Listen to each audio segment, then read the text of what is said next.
Hello, my dear students. Welcome back to NIA. Welcome back to News and Editorial Analysis, जहाँ पर हम important news में आने वाली चीज़ों को एडिटोरियल के फॉर्म में पढ़ते हैं। देखो, जो ज़्यादा चर्चा में होता है उसी पर एडिटोरियल पर भी चर्चा होती है ना। तो हम इस एडिटोरियल को एनालाइज करते हैं अपने कॉम्प्रहेंशन स्किल्स को इम्प्रूव करने के लिए, अपनी वोकैबुलरी को इम्प्रूव करने के लिए। और जितनी अच्छी आपकी वोकैबुलरी होगी उतना बढ़िया और उतना तेजी से आप अपने कॉम्प्रहेंशन स्किल्स को इम्प्रूव कर सकते हैं।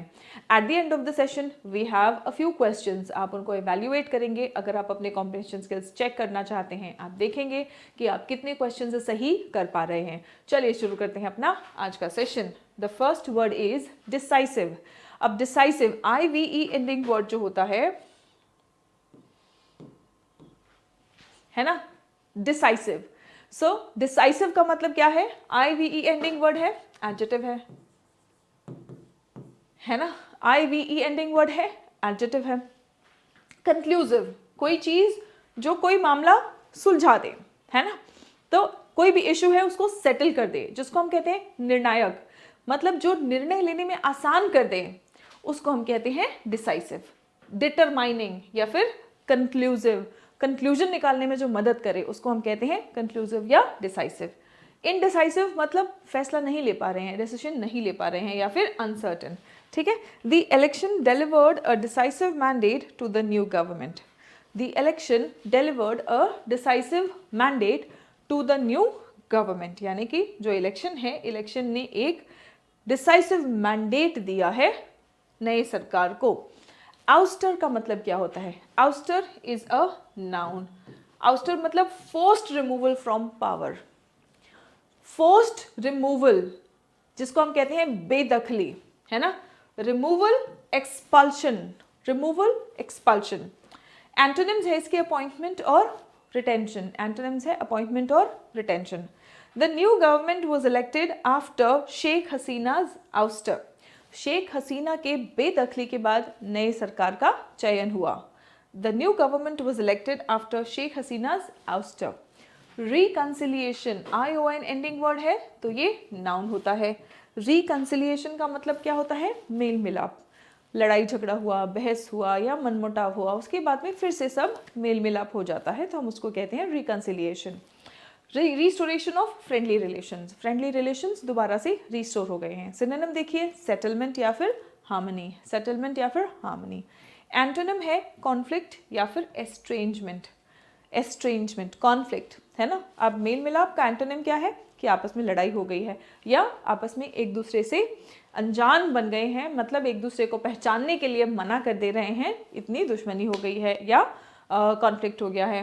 Political reconciliation will be the first task of the BNP। BNP का सबसे पहला काम होगा पॉलिटिकल रिकंसिलिएशन, मतलब जो भी पॉलिटिकल लोग हैं जो जिनका मन मुटाव हो गया, उन सबको मेल मिलाप करना पड़ेगा, है ना। वो सबसे पहला काम होगा BNP का। आउटरीच का मतलब क्या होता है? Outreach is again a noun. It is effort to build relations. Outreach का मतलब होता है रिश्ते बनाने की, संबंध बनाने की जो कोशिश करते हैं, एफर्ट टू बिल्ड रिलेशंस, है ना, जिसको कहते हैं संपर्क प्रयास, राइट। सिनोनिम देखिए, एंगेजमेंट या फिर अप्रोच। हम लोगों को अप्रोच कर रहे हैं, लोगों के साथ में एंगेजमेंट कर रहे हैं। इसका एंटोनिम होगा आइसोलेशन, मतलब अकेले बैठे हैं, लोगों से मिलजुल नहीं रहे हैं, है ना। या विड्रॉल, विड्रॉल मतलब हो सकता है कि आप एक पब्लिक फिगर है लेकिन अब आप अकेले बैठे हैं, तो वो विड्रॉल है ना, आइसोलेशन है। The government must begin outreach to opposition supporters. The government must begin outreach to opposition supporters, यानी कि सरकार को जो है आउटरीच यानी कि संपर्क प्रयास करना पड़ेगा। किसके लिए? ऑपोजिशन को सपोर्ट करने वालों के लिए, है ना, उनके साथ में संपर्क प्रयास जरूरी है। रिग्रेसिव का मतलब क्या होता है? रिग्रेसिव IVE एंडिंग वर्ड क्या होता है? एडजेक्टिव। IVE एंडिंग वर्ड क्या होता है? एडजेक्टिव। नाउ ओपोजिंग प्रोग्रेस और रिफॉर्म, प्रतिगामी जिसको हम कहते हैं, है ना। सो रिग्रेसिव मतलब पीछे की ओर जा रहा है, तरक्की को या बदलाव को जो अपोज कर रहा हो, विरोध कर रहा हो, है ना। बैकवर्ड है, रिएक्शनरी है। बैकवर्ड है या फिर रिएक्शनरी है। एंटोनिम क्या है? प्रोग्रेसिव या फिर रिफॉर्मिस्ट, प्रोग्रेसिव या फिर reformist. The opposition has pitched a regressive line on women's rights. Opposition ने एक रिग्रेसिव लाइन यानी कि एक जो प्रोग्रेस या बदलाव की ओर नहीं है, बदलाव का उल्टा जो प्रतिगामी हो, इस तरीके की वुमेन्स राइट्स के ऊपर बात कही है या पिच की है ना। एम्फैटिकली का मतलब क्या होता है? एम्फैटिकल मतलब ये एडजेक्टिव है, ly लग गया तो ये एडवर्ब बन जाता है। मतलब फोर्सफुली एंड क्लियरली, जोरदार तरीके से, स्पष्ट तरीके से, एम्फैटिकली, स्ट्रॉन्गली, फर्मली। एंटोनिम है इसका वीकली या फिर माइल्डली, कमजोर तरीके से, माइल्ड तरीके से, वीक तरीके से, है ना। Voters emphatically supported the July charter. जो जुलाई चार्टर है उसको वोटर्स ने एम्फैटिकली मतलब फोर्सफुली सपोर्ट किया है। The next word is Nadar. It is a noun. ये आपके एग्जाम में कई बार वर्ड आ चुका है। इसका एंटोनिम जेनिथ, ये भी कई बार आपके एग्जामिनेशन में आ चुका है। नादर मतलब लोएस्ट पॉइंट, है ना, बिल्कुल निम्नतम जो बिंदु होता है, जो लोएस्ट पॉइंट होता है, हम उसको कहते हैं नादर। बॉटम या रॉक बॉटम। एंटोनिम होता है जो शिखर होता है, पीक या फिर जेनिथ, ठीक है। Bilateral ties hit a Nadar under the interim government. अभी जो इंटरिम गवर्नमेंट है उस समय में जो बाइलैटरल टाइज है ये लोएस्ट पॉइंट पे है, मतलब सबसे खराब स्थिति में है अभी फिलहाल। The next word is revive which is a verb. Revive का मतलब होता है ब्रिंग बैक टू लाइफ और स्ट्रेंथ, है ना, पुनर्जीवित करना। ब्रिंग बैक टू लाइफ और स्ट्रेंथ, पुनर्जीवित करना। सिनोनिम्स है इसके रीस्टोर करना या फिर रिजुविनेट करना, है ना। एंटोनिम है डिस्ट्रॉय करना, खत्म कर देना। आप पुनर्जीवित कर रहे हैं और उसका एंटोनिम क्या होगा? नष्ट कर देना, खत्म कर देना, डिस्ट्रॉय कर देना, सप्रेस करना। सेंटेंस देखिए, the prime minister must revive the economy quickly. The prime minister must revive the economy quickly. Prime minister को इकोनॉमी को जल्दी ही रिवाइव करना चाहिए। Forge is a verb. Forge का मतलब होता है फॉर्म करना या क्रिएट करना, है ना। जब संबंधों के संदर्भ में जब हम फोर्ज वर्ड देखते हैं, आप तो कह रहे होंगे कि मैम फोर्ज्ड डॉक्यूमेंट्स, तो उसको तो हम कहते हैं नकली डॉक्यूमेंट्स, है ना। तो फोर्ज और फोर्ज्ड में फ़र्क है। कैसे फ़र्क है? फोर्ज्ड का मीनिंग कैसे नकली हो जाता है मैं आपको बताती हूँ। अब समझिए फोर्ज का मतलब क्या है? बनाना, है ना। तो फोर्ज्ड का मतलब होता है बनावटी। इसीलिए जब हम फोर्ज्ड डॉक्यूमेंट्स कहते हैं तो बनावटी डॉक्यूमेंट्स जो ओरिजिनल नहीं है, ये मीनिंग निकलता है ना। अब संबंधों के संदर्भ में जब हम कहते हैं तो फोर्ज का मतलब होता है बनाना, फॉर्म करना, गठित करना, ठीक है। सिनोनिम है बिल्ड करना, इस्टेब्लिश करना। एंटोनिम है ब्रेक करना या सिवियर करना, ठीक है, सिवियर करना। Now other powers have forged new relations with Bangladesh. Bangladesh के साथ में दूसरे देशों ने संबंध बना लिए हैं। The next word is ruptured. Rupture होना, it is a verb. It means टूटा हुआ, है ना, ब्रोकन और डिसरप्टेड, टूटा हुआ। सिनोनिम है डैमेज्ड और फ्रैक्चर्ड। डैमेज्ड और फ्रैक्चर्ड। एंटोनिम है इंटैक्ट, रिपेयर्ड। सेंटेंस देखिए, ruptured trade ties must be restored. जो ट्रेड टाइज रप्चर्ड हैं यानी कि टूटे हुए हैं, उनको वापस से रिस्टोर करना ज़रूरी है। फ्रेड का मतलब क्या होता है? Fred, it is used, V3 है ना, एक एडजेक्टिव की तरह ये यूज़ हुआ है। मतलब जो बहुत ज़्यादा स्ट्रेस में हो, कमज़ोर हो गया हो। फ्रेड मतलब बहुत ज़्यादा घिस के कमज़ोर हो जाए कोई चीज़, है ना, स्ट्रेस में आके बहुत ज़्यादा कोई चीज़ कमज़ोर हो जाए। वोन आउट और स्ट्रेन्ड, है ना, कमज़ोर पड़ा हुआ। So strained and tense. Antonym है स्ट्रॉन्ग और स्मूथ, है ना। The two countries must repair frayed relations. जो स्ट्रेस की वजह से या बहुत ही ज़्यादा कमज़ोर पड़ा हुआ रिलेशंस है, उसको दोनों कंट्रीज़ को ठीक करने की कोशिश करनी चाहिए। डेलिकेटली, डेलिकेट एक एडजेक्टिव है, ly लगा दिया, एडवर्ब बन गया, है ना। So delicately is an adverb. Meaning है इसका केयरफुली एंड टैक्टफुली, सावधानी पूर्ण। सिनोनिम देखिए, केयरफुली एंड टैक्टफुली। एंटोनिम है इसका केयरलेसली या फिर रफली, केयरलेसली या फिर रफली। सेंटेंस देखो, the governments must move delicately on sensitive issues. जो भी सेंसिटिव मुद्दे हैं, है ना, जो भी संवेदनशील मुद्दे हैं, उन पर सरकार को बहुत ही सावधानीपूर्ण, दोनों देशों की सरकारों को सावधानीपूर्ण काम करना चाहिए। फ्यूजिटिव का मतलब क्या होता है? IVE एंडिंग वर्ड है लेकिन ये एडजेक्टिव नहीं है। दिस इज एन एक्सेप्शन, है ना। वैसे तो IVE एडजेक्टिव का सफिक्स है लेकिन ये एडजेक्टिव नहीं है, ये एक नाउन है। फ्यूजिटिव का मतलब होता है कोई इंसान जो जिसको हम कहते हैं फरार अपराधी, है ना। फरार अपराधी है फ्यूजिटिव, मतलब कुछ गलत काम किया है, अब कानून के सामने, कानून के कटघरे से वो भाग रहा है या कानून की पकड़ से वो भाग रहा है, फरार अपराधी है वो, है ना।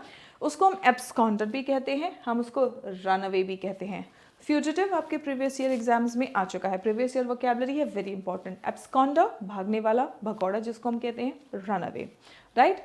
लॉ अबाइडिंग मतलब ये वो पर्सन है जो कानून का पालन करता है।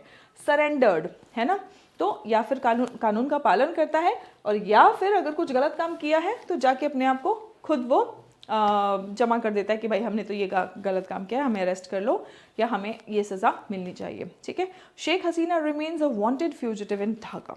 अब कह रहे हैं कि शेख हसीना जो है वांटेड फ्यूजिटिव इन ढाका है, अभी भी वो बनी हुई है। Hit the ground running, hit the ground running, now this is an idiom.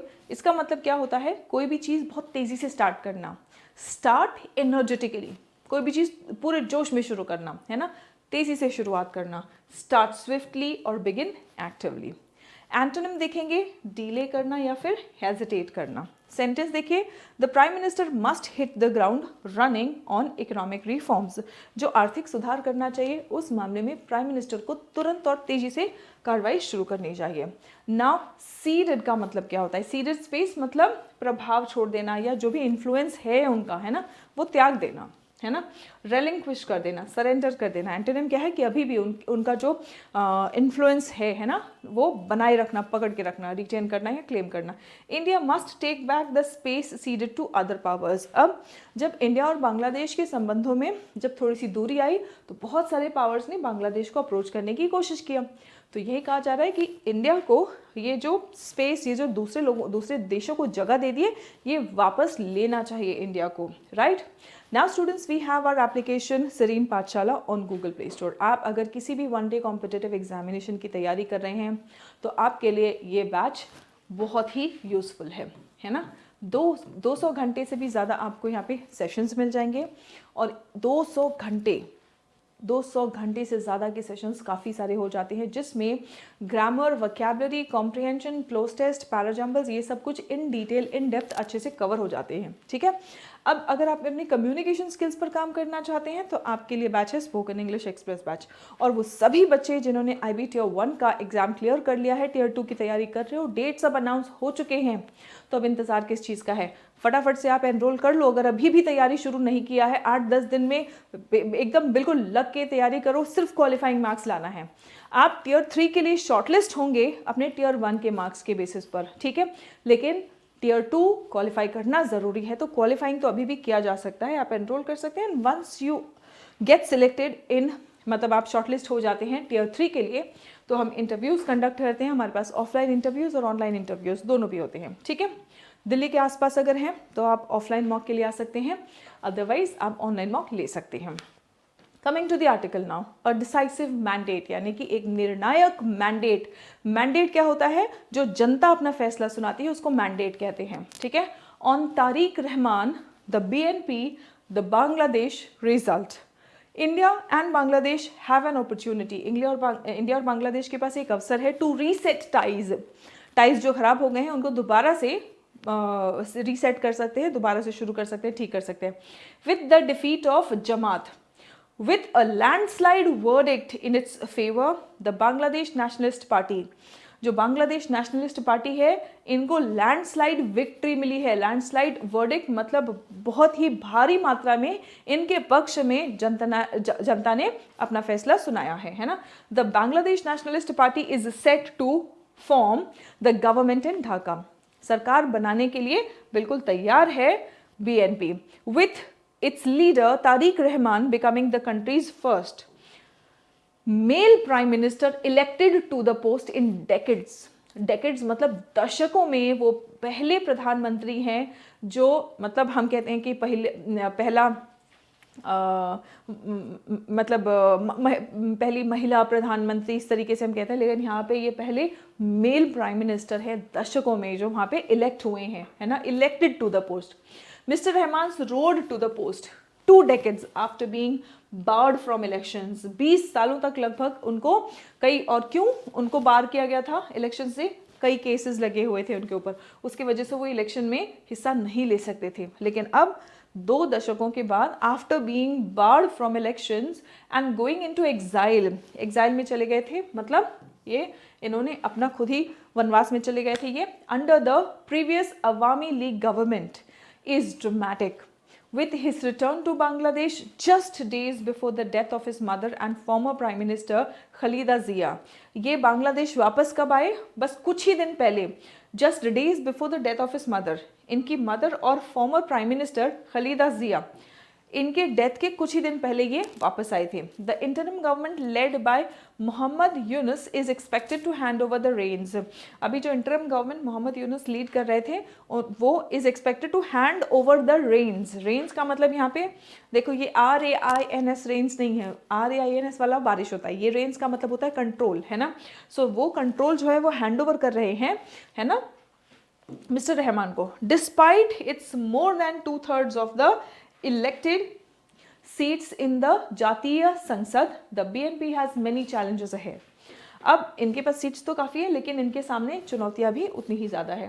As the first elected government since Sheikh Hasina's ouster, Sheikh Hasina के बेदखली के बाद ये फर्स्ट इलेक्टेड गवर्नमेंट है ना. इन अगस्त 2024 में शेख हसीना की बेदखली हो गई थी, उसके बाद ये पहला इलेक्टेड गवर्नमेंट है. The first order of business will be to restore old political institutions and effect of political reconciliation. इनका जो सबसे पहला काम होगा, the first order of business will be, जो भी राजनीतिक तरीके से अस्त व्यस्त चीज़ें हो गई हैं उनको पहले सेटल करना. This could mean releasing political prisoners, जो भी पॉलिटिकल प्रिजनर्स हैं उनको रिलीज करना, इसका मतलब हो सकता है. And an outreach to the banned Awami League, जो अवामी लीग को बैन कर दिया गया है उस तक भी पहुंचने की इनको कोशिश करना है, आउटरीच करना है, मतलब उनके साथ में बातचीत करना है, उनसे संबंध बनाना है ना, बिल्ड रिलेशंस करना है इनको, और इनको वहाँ पे आउटरीच करना है. Outreach is the perfect word in political language, right? Now, many of whose supporters did not vote. और ये जो बैंड अवामी लीग है, इनके काफ़ी सारे समर्थकों ने वोटिंग में हिस्सा नहीं लिया था. The next will be to prepare for the challenge from Jamaat Islami. अगला चैलेंज एक तो इनका होगा कि जो भी पॉलिटिकल उथल पुथल हो गया है ना, उसको थोड़ा सा सेटल करना, पॉलिटिकल प्रिजनर्स को रिलीज़ करना, और फिर जो भी इनके अवामी लीग के जो लोग हैं, जो सपोर्टर्स हैं, जिन्होंने नहीं वोटिंग में हिस्सा लिया, उन तक भी पहुंच के उनके साथ में भी अच्छे संबंध बनाने की कोशिश करना, है ना. और दूसरा जो इनके सामने चैलेंज होगा वो ये है कि Jamaat Islami whose coalition won about 75 seats.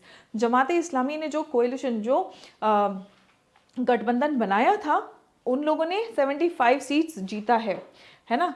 तो उनकी ओर से जो चैलेंज होगा पार्लियामेंट में, इट्स बेस्ट परफॉर्मेंस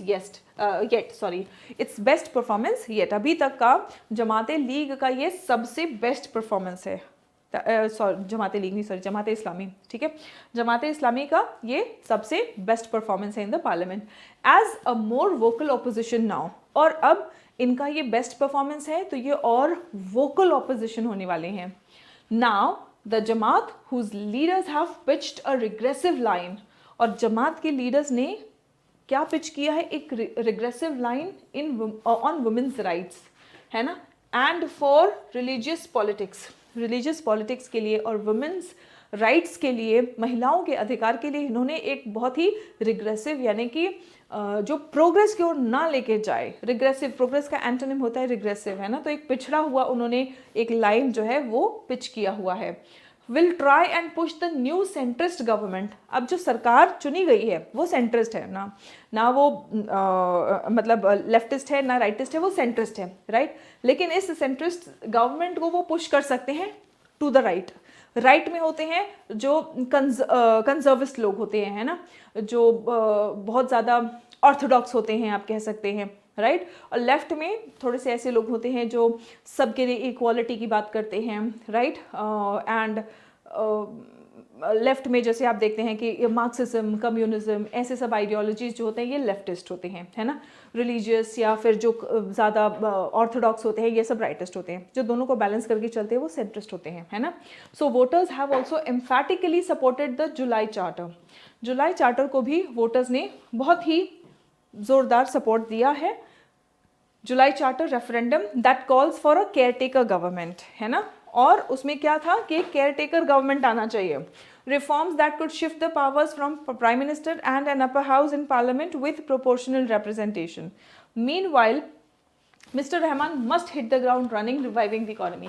कह रहे अब ये सब चुनौतियां तो चलती रहेंगी, लेकिन इसके साथ साथ मिस्टर रहमान को क्या करना चाहिए, तुरंत तेजी से शुरू करना चाहिए जो इकोनॉमी को रिवाइव करने की टास्क है, जो चैलेंज है ना। तो इसीलिए कह रहे हैं कि इनको भारी मात्रा में इनको मैंडेट तो मिला है, जनता का सपोर्ट तो मिला है, लेकिन उतने ही ज़्यादा चैलेंजेस भी इनके सामने हैं। और हर दिशा में राजनीतिक तरीके से चैलेंजेस हैं, आर्थिक तरीके से चैलेंजेस हैं, है ना। So reviving the economy and restoring trade links with India, India के साथ में भी ट्रेड लिंक्स इनको रिस्टोर करने की ज़रूरत है। For new Delhi keen to, कीन मतलब उत्सुक हैं, है ना। न्यू दिल्ली करें तो हम इंडिया की बात कर रहे हैं, तो इंडिया कीन है, ईगर है। कीन के साथ में हम फिक्स्ड प्रेपोजिशन यूज करते हैं to. So for New Delhi, keen to reset ties after they hit a nadir under Mr. Yunus, है ना। तो मिस्टर यूनुस के इंटरम सरकार के दौरान इंडिया के साथ में जो संबंध थे बांग्लादेश के वो सबसे खराब स्थिति में थे। They hit a nadir, hit a nadir का मतलब होता है लोएस्ट पॉइंट तक पहुंच गए थे, है ना। तो इंडिया भी अपने संबंधों को बेहतर करना चाहता है। द आउटरीच, आउटरीच का मतलब क्या है, संबंध सुधारने की कोशिश करना, है ना। The outreach to the new government is important. अब हमारे लिए भी जो नई सरकार बनी है उन तक हमें पहुंचना पड़ेगा और संबंध बनाने पड़ेंगे ताकि जो ट्रेड टाइज है चीज़ों में सुधार आ सके। The Modi government has had attentions with the BNP as it reduced engagement with the opposition in Bangladesh during miss Hasina's tenure. अब कह रहे हैं कि मोदी गवर्नमेंट के साथ में को टेंशन है, has had tensions with the BNP, है ना। सो बीएनपी के साथ में उनका टेंशन है, क्यों, as it reduced engagement with the opposition in Bangladesh. Bangladesh में जो ऑपोजिशन था मिस हसीना के टेन्योर के समय, इनके कार्यकाल के समय में जो ऑपोजिशन था, तो उनके साथ में इन्होंने एंगेजमेंट कम कर दिया था। It must also take back the space ceded to Pakistan, the US and China. अब ये जो तीन देश हैं, जैसे ही इंडिया के साथ में संबंध थोड़े गड़बड़ हुए तो इन तीनों देशों ने मौका देखते ही बांग्लादेश के साथ में अपने संबंध बनाने की कोशिश की, वो जगह बनाने की कोशिश की, है ना। Which have each forged new relations with Bangladesh since miss Hasina's ouster. अब इन्होंने बांग्लादेश के साथ में नए संबंध बना लिए हैं मिस हसीना के आउस्टर के बाद, उनकी बेदखली के बाद। Perhaps more than bilateral relations, ruptured trade and connectivity, security and sporting ties. New Delhi and Dhaka must repair the frayed. Frayed का मतलब क्या है, जो स्ट्रेस की वजह से कमज़ोर हो गए जो रिश्ते हैं दोनों देशों में और दोनों देशों के लोगों में, है ना। In Bangladesh, securing India's missions and ensuring the safety of minorities. अब बांग्लादेश में इंडिया के जो मिशंस हैं उनको सिक्योर करना, वहाँ पे जो माइनॉरिटी है उनकी सुरक्षा सुनिश्चित करना, ये ज़रूरी होगा। For India it is necessary to dial down the domestic rhetoric. अब इंडिया के लिए क्या ज़रूरी है, डायल डाउन करना मतलब कम करना, domestic rhetoric against Bangladesh that is allowing political groups. अब क्योंकि बांग्लादेश के अगेंस्ट जो रेटोरिक मतलब जो भाषणबाजी चल रही है उसको हमें कम करना पड़ेगा। क्यों, क्योंकि ये अलाउ कर रहा है कुछ पॉलिटिकल ग्रुप्स को, और उन कुछ पॉलिटिकल ग्रुप्स में बहुत सारे हैं एफिलिएटेड। किससे एफिलिएटेड है वो, रूलिंग पार्टी से एफिलिएटेड है, to threaten Bangladeshis in India, है ना। Now the Modi and Rahman governments will have to move most delicately. कह रहे हैं कि दोनों देशों को बहुत ही संवेदनशील तरीके से, बहुत ही सावधानी तरीके से आगे बढ़ना होगा। However in managing the issue of miss Hasina who remains a wanted fugitive। कह रहे हैं कि ये wanted fugitive, उनको वहाँ पे डिक्लेयर कर दिया गया था कि ये फरार है ना। तो wanted fugitive हैं अभी भी वो ढाका में, and an honored guest in India if they are intent on a fresh start in ties। अगर एक नई शुरुआत, संबंधों में एक नई शुरुआत के लिए अगर ये इंटरेस्टेड हैं तो इन सभी मामलों को बहुत ही संवेदनशील पूर्ण तरीके से और बहुत ही सावधानी से इनको डील करना होगा, राइट। चलिए ना, what is the tone of the editorial. Yes students, what is the tone of the editorial? क्या ये, आप इनको ध्यान से पढ़ेंगे, क्या ये सेलिब्रेटरी है और इमोशनल है, या फिर ये क्रिटिकल है और डिसमिसिव है?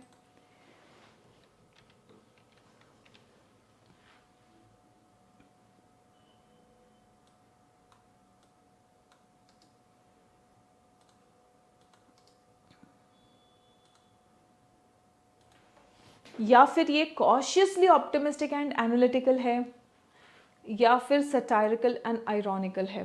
देखिए, सटायरिकल कहीं पर भी हमने सटायर नहीं किया है ना, हमने आयरॉनिक बात कहीं पर भी नहीं की है, राइट?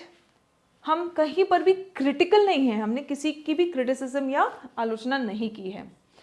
हम इमोशनल भी नहीं हैं, हम सेलिब्रेटरी भी नहीं हैं, ना हम इसकी बहुत ज़्यादा उत्सव मना रहे हैं, ना इसके बारे में इमोशनल हो रहे हैं। हम ऑप्टिमिस्टिक हैं कि हाँ चलो चीज़ें ख़राब हो गई थी लेकिन अब ठीक हो सकती हैं, और एनालिटिकल भी हैं, हमने चीज़ों को एनालाइज भी किया है। Come to the next question. Next question देखेंगे आप। According to the passage, what is one of the first priorities of the new government? अभी जो नई सरकार है, पैसेज के मुताबिक नई सरकार की फर्स्ट प्रायोरिटीज क्या है? चाइना के साथ में संबंध ठीक करना, strengthening ties with China, restoring old political institutions and reconciliation, increasing military spending, या इंट्रोड्यूसिंग स्ट्रिक्ट रिलीजियस लॉज? ये कुछ भी चैलेंजेस नहीं हैं, ये सबसे पहले प्रायोरिटी होना चाहिए, ये सबसे पहले प्रायोरिटी होना चाहिए, राइट? चलिए नेक्स्ट क्वेश्चन देखते हैं। Why is the issue of Sheikh Hasina delicate for India and Bangladesh? कह रहे हैं कि ये जो शेख हसीना का मुद्दा है ये डेलिकेट यानी कि बहुत ही नाजुक क्यों है इंडिया और बांग्लादेश के लिए? वो अपोजिशन पार्टी को लीड करती हैं, इसलिए वो पार्लियामेंट को एग्जाइल में है, मतलब वनवास में है एक तरह से, है ना, लेकिन फिर भी वो कंट्रोल कर रही हैं पार्लियामेंट को। She is wanted in Dhaka but is currently in India. She has resign from politics permanently. नहीं, ये कारण के वजह से ये बहुत ही सेंसिटिव और डेलिकेट इशू है। Now the word Nadir in the sentence, ties hit a nadir under Mr. Yunus. Most nearly means beginning, highest point, lowest point, turning point. The correct answer is option C. The correct answer is option C. Right? The next question.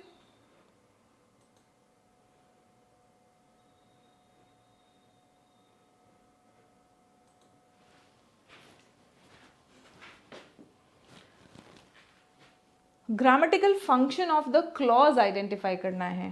Whose coalition won about 75 seats in the parliament? जब भी हमारा sentence whose से शुरू होता है ना, sentence नहीं actually clause है ये। हुज कोएलिशन, हम इंसान की बात कर रहे हैं या हम पार्टी की बात कर रहे हैं, तो हमने पार्टी का नाम लिखा, मैंने इस पार्टी का नाम लिखा और मैंने बोला जिसकी कोएलिशन है, जिसके इस गठबंधन ने 75 सीट पार्लियामेंट ने जीता है। तो ये बात जो है ये इस पार्टी की विशेषता बता रही है ना।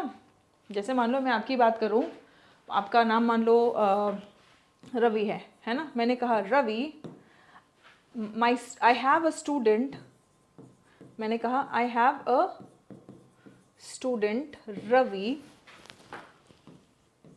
whose brother is selected, right? Whose brother is selected. I have a student Ravi whose brother is selected. अब यहाँ पे देखो whose brother is selected, जिसका भाई सिलेक्ट हो गया, ये बात जब मैंने कहा तो ये मैं विशेषता ही तो बता रही हूँ ना, रवि के बारे में कुछ और एडिशनल इन्फॉर्मेशन दे रही हूँ, राइट? हाँ, मेरा भी एक स्टूडेंट है, उसका भाई भी मुझसे पढ़ के सिलेक्ट हो गया है ना। सो उसका भाई भी मेरा स्टूडेंट था, ये लड़का भी मेरा स्टूडेंट है, उसका छोटा भाई भी मेरा स्टूडेंट है। तो जब मैं रवि के बारे में ये बात बोल रही हूँ तो मैं उनके बारे में एडिशनल इन्फॉर्मेशन दे रही हूँ। सो एडिशनल इन्फॉर्मेशन देने वाली चीज़ें क्या होती हैं? वो एडजेक्टिव क्लॉज होते हैं, इंडिपेंडेंट क्लॉज नहीं होते हैं, नाउन क्लॉज जब वो नेमिंग का काम करते हैं तब हम नाउन क्लॉज उसको कहते हैं। एक्शन किस तरीके से हुआ है ना, तो हम जब वो इंफॉर्मेशन देते हैं तो एडवर्ब क्लॉज होता है। यहाँ पे ये एडजेक्टिव या फिर रिलेटिव क्लॉज है।